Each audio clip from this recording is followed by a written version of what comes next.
like to know. Since the Paris Agreement, global banks have invested $1.9 trillion in fossil fuels. 100 companies are responsible for 71% of global emissions.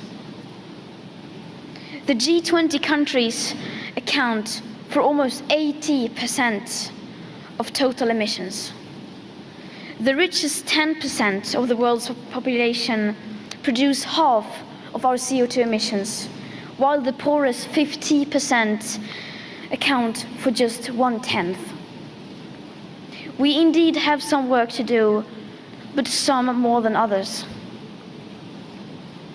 Recently, a handful of rich countries pledged to reduce their emissions of greenhouse gases by so and so many percent by this or that date, or to become climate neutral or net zero in so and so many years. This may sound impressive at first glance, but even though the intentions may be good, this is not leadership.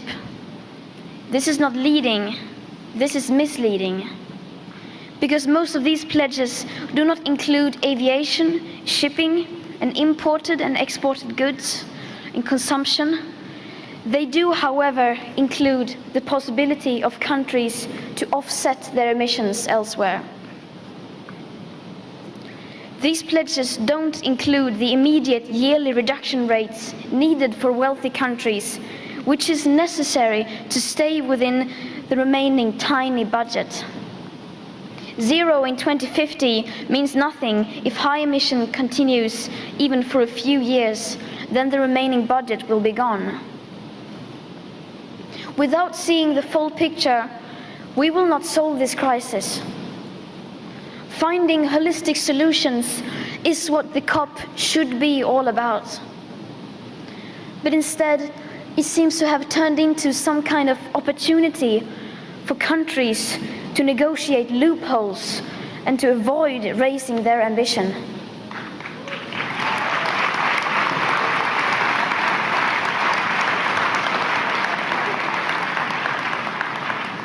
Countries are finding clever ways around having to take real action, like double counting emissions reductions and moving their emissions overseas, and walking back on their promises to increase ambition, or refusing to pay for solutions or loss and damage. This has to stop. What we need is real, drastic emission cuts at the source. But of course, just reducing emissions is not enough. Our greenhouse gas emissions has to stop. To stay below 1.5 degrees, we need to keep the carbon in the ground.